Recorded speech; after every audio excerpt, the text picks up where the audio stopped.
Well, we're back in the city of Rawalpindi where we've got day 3 of this test match at stumps. You've got to say that South Africa has fought back really well in this test match. After a couple of wickets were lost, you saw a great partnership between Senaran, Muthusamy and KG.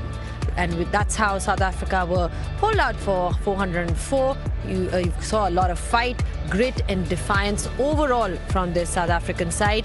In response, Pakistan lost a couple of wickets at the top and currently they are 94 for 4, leading by 23 runs.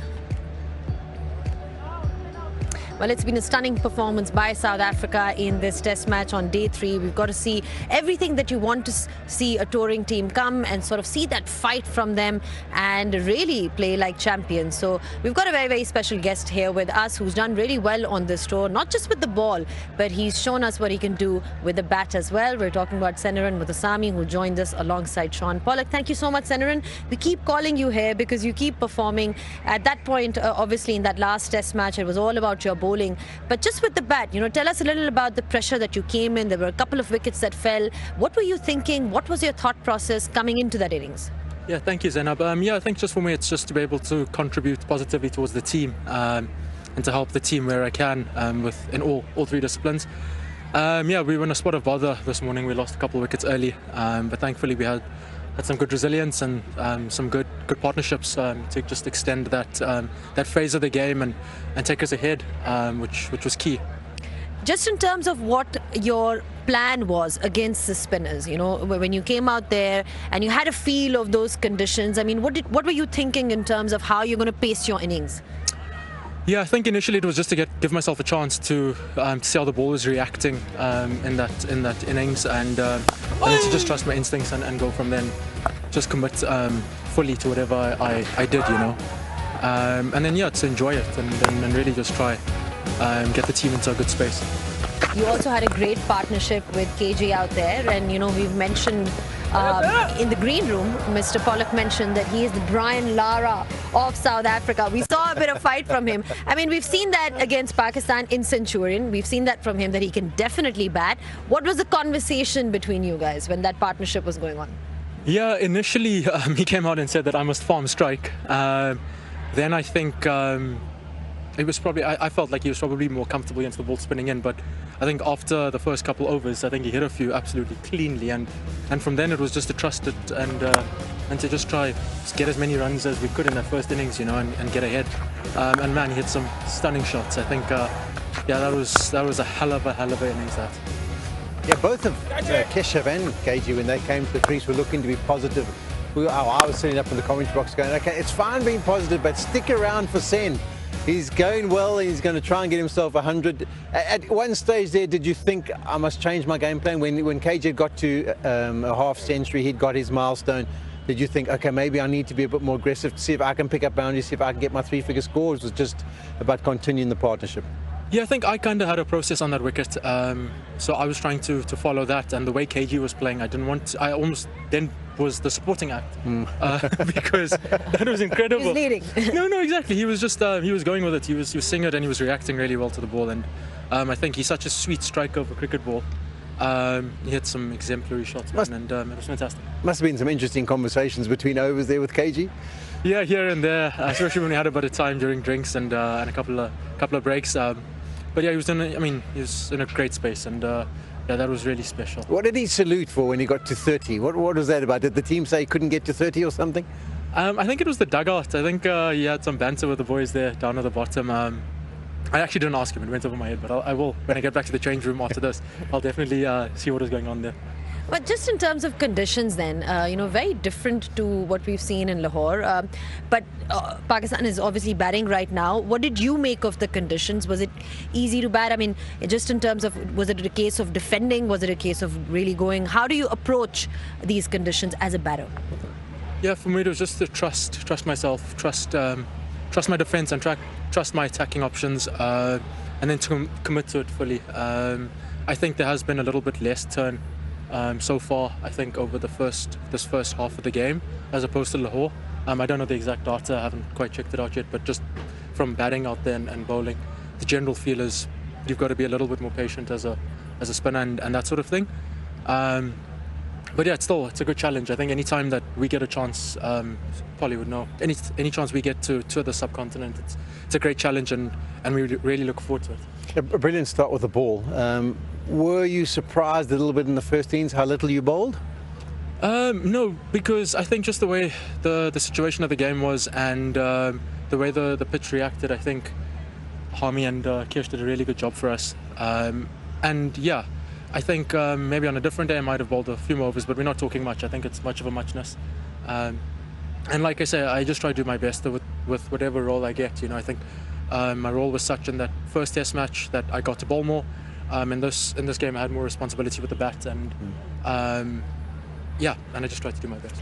Well, you were absolutely magnificent today. Thank you so much for your time, and all the best. You know, tomorrow is going to be a cracker day in this Test match with South Africa almost sniffing a victory. So lots of action lined up for you tomorrow. But for now, we'll take a short break, and when we do come back, we'll be joined by Waqar Younis.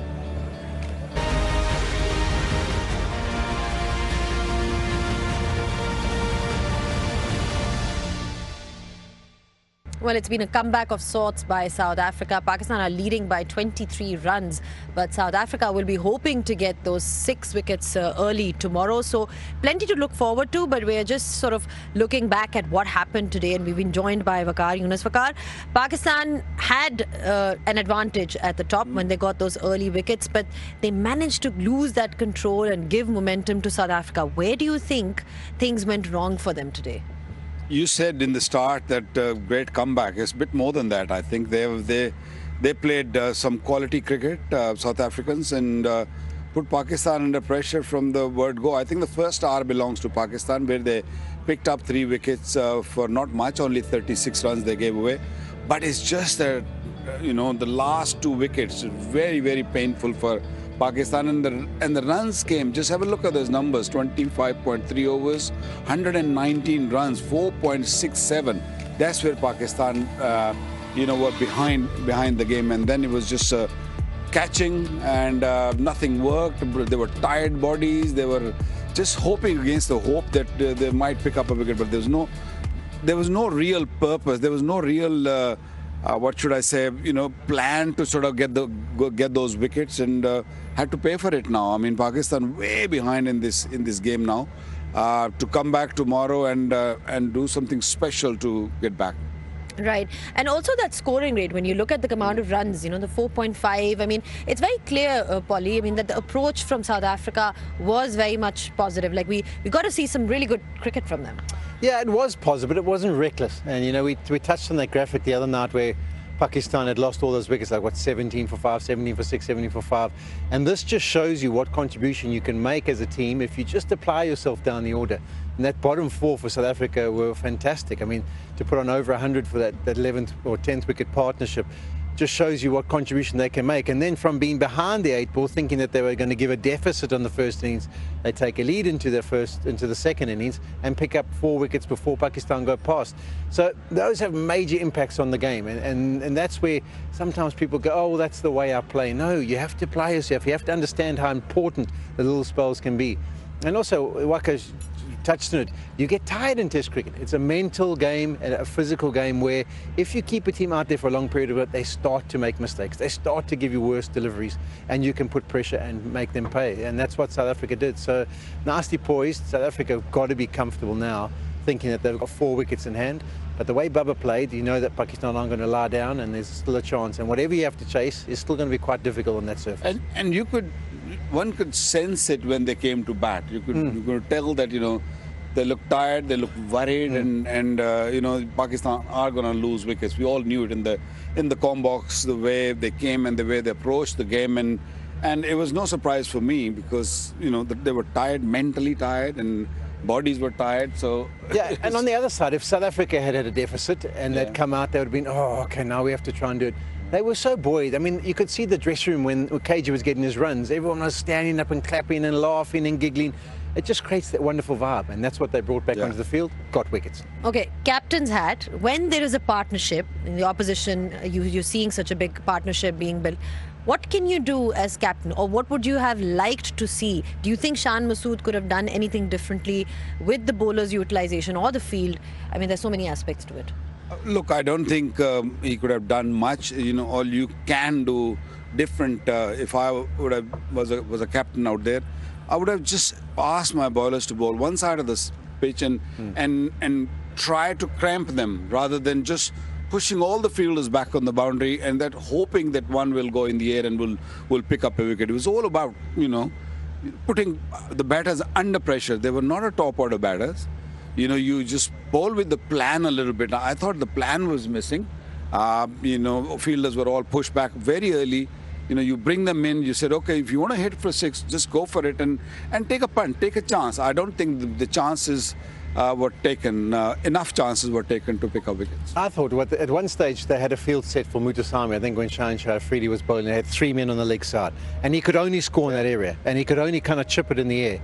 They never did that to Rabada. Rabada is one of those guys who's going to make a mistake. Even when the spinners won, they allowed him to score everywhere. Yeah. If they had just isolated a leg side field and said to him, okay, we're going to bowl into your pads, we're going to have a silly points, a short leg and a leg slip, and you can only sweep to score, Rabada would have made a mistake. But they didn't. They kind of thought, he's going to make a mistake. We don't really have to be clever about this field. They kept giving opportunity to score, and he just kept backing him. And also from Shaheen, I thought, you know, all the good bowling from the previous match, even in the first inning, you know, he totally lost it. The length wasn't there anymore. He was just trying to force the ball to go through the defenses, and they were very good at defense. And then he got tongued also, and I thought Shaheen didn't bowl that well. It could have been a different ball game if Shaheen would have just landed in the area where he should have. All right, let's talk about tomorrow. Is Pakistan still in with the chance? Babar Azam is out there and he's looking good. Yeah, he's looking good. That's very plus for Pakistan. Rizwan's still out there. But the only big issue for Pakistan is if they lose 1 or 2 early wickets, game will be done very, very quickly. So a lot depends on Babar. Babar's got to get 100, not only 100, but got to get a big 100. And if he gets it, what we saw today, he looked really good. If he can carry on and, you know, build on this and make a big 100, and give Pakistan an opportunity to score maybe 160 and 70. Anything will do after 150. For that, they have to bat well, and also you got to give a chance to your bowlers to just have a little rest because they've been out there in the field for 120 overs. When do you think South Africa will start maybe worrying a little bit when they're seeing this lead? What do you think they're comfortable with? Yeah, I mean, anything if they can keep it under 200, you know, anything between 150 and 200 will start to become a little bit of a challenge. We'll take it if you give us now. We'll take it tomorrow morning. I'm sure you would. But I think it's these two. What we've seen in the trend is that South Africa have been able to wrap up that tail quickly. So they'll be in that dressing room thinking 2 wickets. Salman Aliaga comes to the crease next. If we can break this partnership, get one of those other guys out, get the tail enders in, hopefully we can wrap it up nice and quickly. But you wouldn't want to chase too much. You want to try and be like really miserly about how many runs you give away and keep applying that pressure. Well, KG definitely showed that he's not a tail ender. You know, he scored runs against Pakistan in Centurion, once again against Pakistan here in Pindi as well. So it's going to be an interesting day 4. We call day 3 the moving day. Day 4 is going to be the one that decides pretty much what's going to happen in this match. Now you can catch all the action on this stream that we've got for you in the UK. It's all the live action coming up against South Africa, the Tri-Series, everything else on live.pcb.com.pk. Right, we join you once again tomorrow for all this action. Like I said, day 4 is going to be crucial, and I'm sure you'll all be following this coverage. Remember, it starts at 9:30 a.m. All right, thank you so much, gentlemen, once again for your time and your thoughts. It's been a great day's cricket overall. This is what we love about Test cricket, that it brings all the drama, all the twists and the turns, and it's great to see that South Africa is really, really making a match out of it. In fact, they're ahead right now, so plenty to look forward to tomorrow. Until then, it's goodbye.